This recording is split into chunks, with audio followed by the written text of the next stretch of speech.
एक आम आदमी की जिंदगी की वो सीख जो स्कूल नहीं सिखाते। स्कूल हमें पढ़ना सिखाता है, लिखना सिखाता है, गिनती सिखाता है, लेकिन एक सवाल कभी नहीं सिखाता, अगर जिंदगी हमारी योजना के हिसाब से न चले तो क्या करना चाहिए। आज की कहानी किसी अव्वल छात्र की नहीं है, किसी बड़े आदमी की नहीं है। ये कहानी है उस इंसान की जो रोज हमारे आस-पास होता है लेकिन कभी किताबों में नहीं मिलता। उसका नाम है रफ़िका। रफ़िका का जन्म एक साधारण घर में हुआ। ऐसा घर जहां भविष्य से पहले आज की चिंता रहती थी। घर में पैसे कम थे लेकिन खामोशी ज्यादा थी। उसकी माँ सुबह उठते ही सबसे पहले ये सोचती, आज कौन सी सब्जी नहीं लेनी है। रफ़िकत ने बहुत छोटी उम्र में एक बात सीख ली, गरीबी सिर्फ जेब खाली नहीं करती, वह बच्चे से बचपन भी छीन लेती है। रफ़िका स्कूल में अच्छा था। टीचर उसकी कॉपी में लिखते, यह लड़का तेज है, लेकिन तेज होने से घर का खर्च नहीं चलता। एक दिन स्कूल की फीस जमा नहीं हुई। मास्टर ने सबके सामने कहा, जब पैसे हों तब स्कूल आना।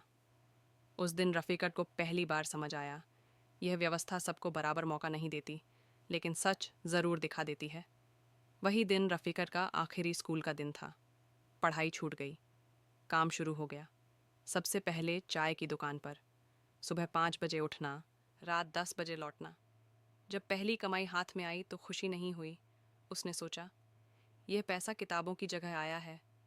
फिर उसे गोदाम में काम मिला।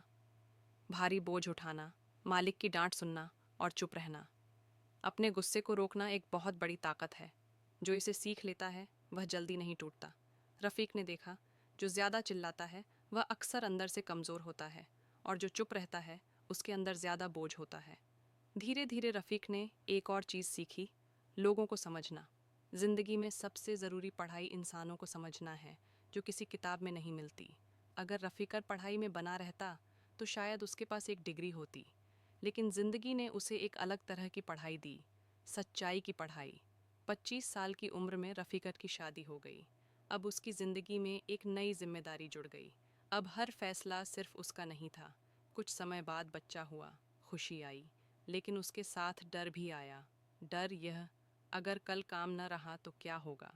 जिम्मेदारी इंसान को समझदार नहीं बनाती, वह उसे डरना सिखाती है, और वही डर उसे सही रास्ते पर रखता है।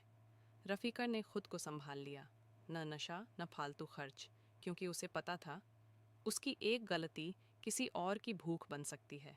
हालात ही असली स्कूल होते हैं। भावनाओं पर काबू एक कला है। डिग्री के बिना भी सीख होती है। जिम्मेदारी इंसान का चरित्र बनाती है। रफ़ीका जिस कारखाने में काम करता था वहाँ सब कुछ तय समय पर चलता था। एक दिन अचानक दीवार पर एक सूचना टांग दी गई। बस एक पंक्ति, कारखाना अगली सूचना तक बंद रहेगा। कोई वजह नहीं, कोई माफ़ी नहीं। रफ़ीका वह कागज़ हाथ में लेकर काफ़ी देर तक खड़ा रहा। उसे समझ नहीं आ रहा था, नौकरी गई है या पहचान। नौकरी जाना सिर्फ पैसे का नुकसान नहीं होता, यह इंसान की पहचान को भी तोड़ देता है। घर आकर उसने किसी को कुछ नहीं बताया, क्योंकि समाज ने उसे सिखाया था, मर्द रोते नहीं, मर्द कमज़ोर नहीं होते। कुछ दिनों बाद पड़ोसियों के सवाल शुरू हो गए, आजकल दिखते नहीं, काम बदल लिया क्या। रिश्तेदार कहते, हमारे लड़के की तो नौकरी लग गई, तुम भी कुछ करो। रफ़ीका बस मुस्कुरा देता, लेकिन हर सवाल उसके दिल में एक नई दरार डाल देता। रात को नींद नहीं आती। वह सोचता, अगर मैं नाकाम हूँ तो मेरे बच्चे क्या सीखेंगे। तुलना हौसला नहीं बढ़ाती, वह मन पर दबाव डालती है। रफ़ीका ने नई नौकरी ढूंढनी शुरू की। एक जगह कहा गया, आपकी उम्र ज़्यादा है। दूसरी जगह, पढ़ाई कम है। तीसरी जगह, हम फ़ोन करेंगे। फ़ोन कभी नहीं आया। ना कह देना आपकी कीमत तय नहीं करता, यह सिर्फ ज़रूरत बताता है। लेकिन यह बात कहने में आसान है, सहने में बहुत भारी। हर मना करना उसके आत्मविश्वास को थोड़ा थोड़ा कम करता गया। घर में पैसे कम होने लगे। पत्नी ने कभी शिकायत नहीं की, लेकिन रफ़ीकत देखता था, सब्जी कम आती है, नई चप्पल नहीं खरीदी जाती। एक दिन बेटा बोला, अब्बू, स्कूल से संदेश आया है। रफ़ीकत ने पूरा वाक्य नहीं सुना। उसके कानों में बस एक ही आवाज़ गूंज रही थी, तुम काफ़ी नहीं हो। बिना बोले किया गया त्याग सबसे भारी बोझ होता है। अब रफ़ीका खुद से बातें करने लगा। आईने में देखकर पूछता, गलती कहाँ हुई।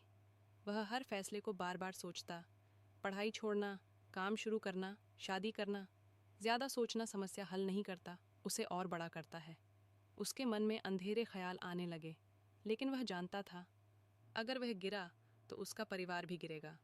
कुछ पल की खामोशी। यहीं ज़्यादातर लोग टूट जाते हैं, क्योंकि न पैसा रहता है, न पहचान और न किसी की तारीफ। एक दिन रफ़ीकत ने ध्यान दिया, जो लोग उसे मना कर रहे थे वे खुद भी परेशान थे। मालिक, दफ्तर के लोग, सब दबाव में थे। तब उसे एक बात समझ आई, ये व्यवस्था पूरी नहीं है, इसलिए नाकामी हमेशा हमारी गलती नहीं होती। ये समझ धीरे आई, लेकिन मजबूत थी। रफ़ीका अब भी बेरोज़गार था, पैसों की तंगी थी, डर भी था। लेकिन अब एक चीज़ बदल चुकी थी, वह खुद को पूरी तरह दोषी नहीं मान रहा था।